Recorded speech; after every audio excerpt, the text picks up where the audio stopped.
Hey everyone, this is Rocky from WheelerandChess.com, and got a kind of a fun video, I think, with a tactical puzzle at the end.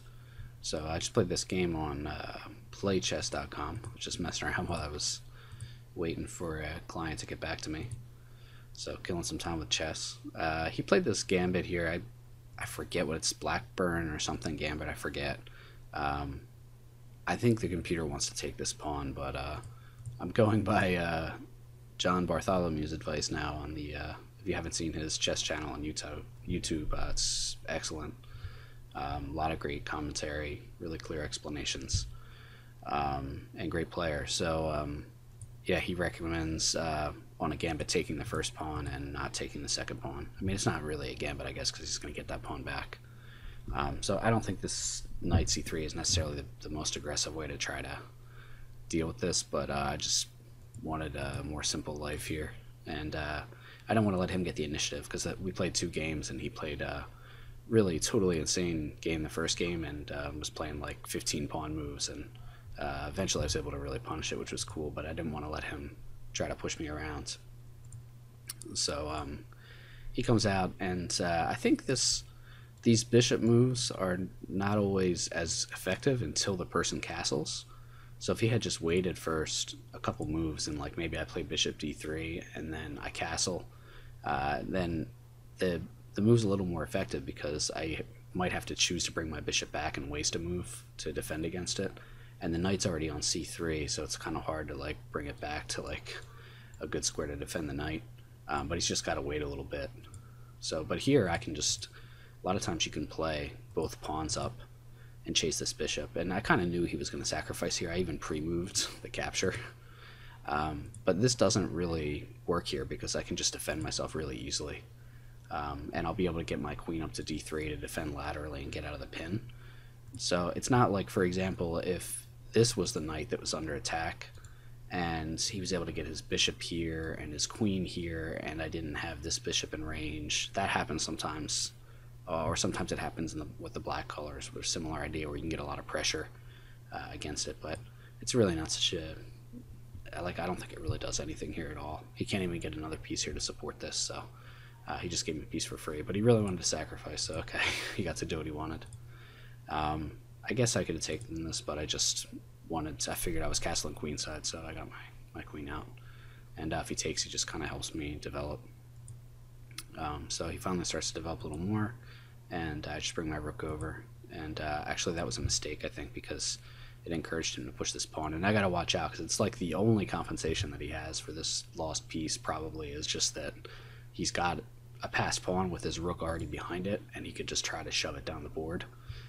So I should have left my rook on that h-file, at least for now, I think.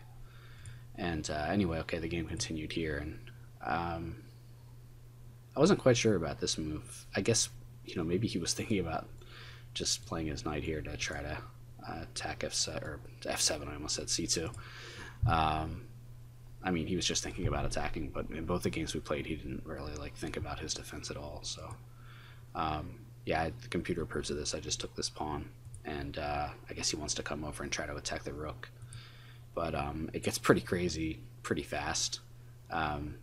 Here, for example, I could already, I even had tactics before this, I think, like little ones, but now I already have, for example, I have this bishop takes, and I can play knight b5, which actually I missed on a couple occasions, and I finally got it.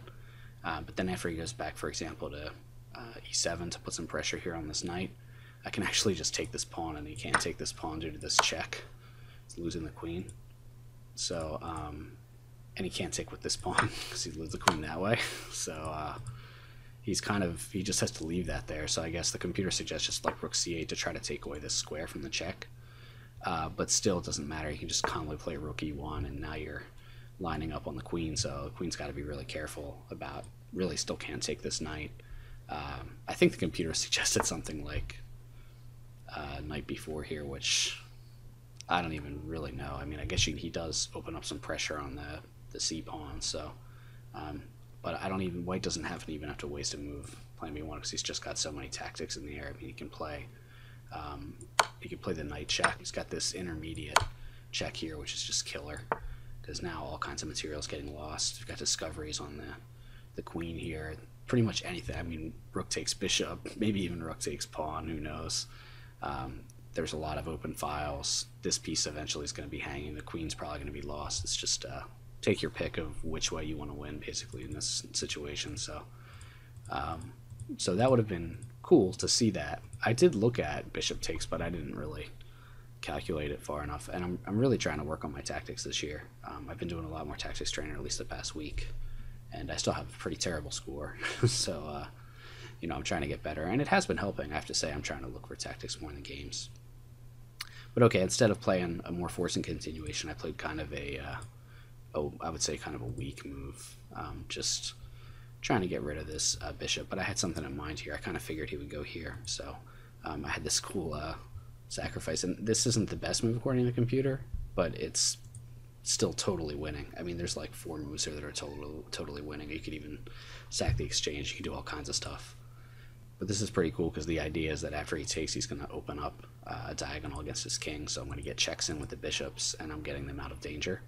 And then these are all the correct moves here according to the computer. This is as well, and this is for black. But now there's kind of a fun way. It looks like you can't protect the rook and the bishop. This bishop is kind of protected for the moment by the queen, but it looks a little shaky too. So it looks like maybe black is going to get some pieces back, or at least one piece back, and he's still got this h-pawn. So, but there is actually a way to protect both of these pieces at once.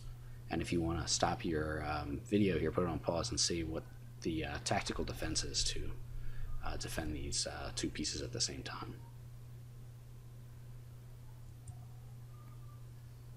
Alright, so I gave you kind of a hint, and I also maybe kind of put you on the wrong track. So the one idea is that you don't have to be focused. You don't have to focus too much on just these pieces. Instead, sometimes the best way to defend yourself is to attack. And so when I said tactical defense, you can look for some sort of aggressive tactic to play against your opponent. And the move here actually is computer approved, and it's what I played in the game, and it's knight b5. And now he can't take the rook, obviously, because the bishop's still defending it, and he can't take this bishop. This bishop's immune, and he actually does take it in the game, so we'll get to see what he does, or what happens when he takes it. So you just come in here with this check, and now checkmate is inevitable in the next move, because this bishop has this square, this rook has these squares, and after the knight goes over here, then you've got a cool little nice mate with the rook and the knight. And a lot of times this combination of the two, you'll see it in the corner. Like the king will be, I don't know if I can do it, over here in the corner. Let's see if I can, I probably can't do it. Yeah, so the king will be over here in the corner, and he'll be blocked in by his pieces, and then you'll see like a rook will come over and take this final pawn, and the knight will be on this square where the black knight is, and the king will be bottled into the corner. But the kind of fun thing here is that the king is not in the corner, but he's got like a little wall anyway, and he can't come back out. So I thought that was kind of a fun way to end the game. I've gotten actually like 3 or 4 of these knight and rook checkmates recently. I think it was because my friend told me he got one, and then I was like trying to look for him because I don't know how many I really got before then.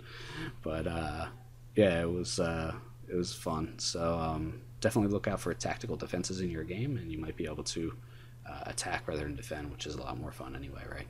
I'll see you around.